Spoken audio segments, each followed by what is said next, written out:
कर्मों का लेखा जोखा। एक धार्मिक कहानी। एक महिला बहुत ही धार्मिक प्रवृत्ति की थी और उसने नाम दान भी लिया हुआ था। भजन सिमरन व सेवा भी करती थी। किसी को भी गलत नहीं बोला, सबसे प्रेम से मिलकर रहना उसकी आदत बन गई थी। वो सिर्फ एक चीज से दुखी थी कि उसका आदमी उसके साथ रोज किसी न किसी बात पर लड़ाई झगड़ा करता था। उस आदमी ने उसे कई बार इतना मारा कि उसकी हड्डी भी टूट गई थी, लेकिन उस आदमी का यह रोज का काम था। उस महिला ने अपने गुरु महाराज जी से विनती की, है गुरुदेव, मेरे कौन से भूल हुए हैं? मैं सत्संग भी जाती हूँ, सेवा भी करती हूँ, भजन सिमरन भी आपके कहे अनुसार करती हूँ, लेकिन मेरा पति मुझे रोज मारता है, मैं क्या करूँ? गुरु महाराज जी ने कहा, क्या वो तुम्हें रोटी देता है? महिला ने कहा, हाँ जी, रोटी देता है। गुरु महाराज जी ने कहा, फिर ठीक है, कोई बात नहीं। उस महिला ने सोचा कि अब शायद गुरु जी की कोई दया हो जाए और वो उसको मारना पीटना छोड़ दे, परंतु ऐसा कुछ नहीं हुआ। उसकी तो आदत ही बन गई थी रोज अपनी पत्नी की पिटाई करना। समय के साथ कुछ साल और निकल गए। उसने फिर से महाराज जी से कहा कि मेरा पति मुझे रोज मारता पीटता है, मैं क्या करूं? मेरा क्या कसूर है? गुरु महाराज ने कहा, क्या वो तुम्हें रोटी देता है?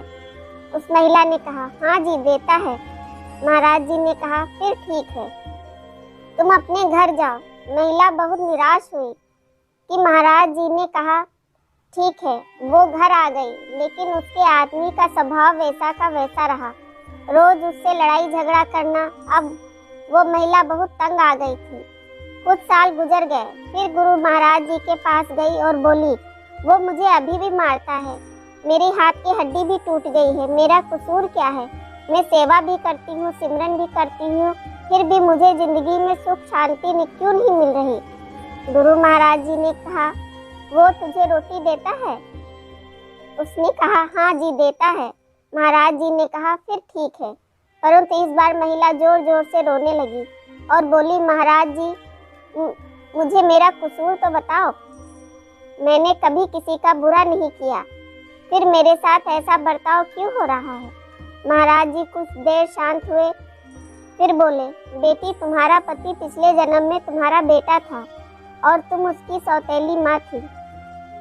तुम रोज उसको सुबह शाम मारती रहती थी और उसको कई कई दिन तक खाना नहीं देती थी। भगवान का शुक्र मना कि इस जन्म में वो तुझे रोटी दे रहा है।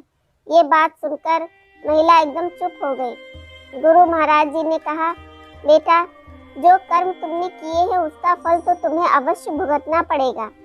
फिर उस महिला ने कभी महाराज जी से शिकायत नहीं की, क्योंकि अब वो सच जान गई थी।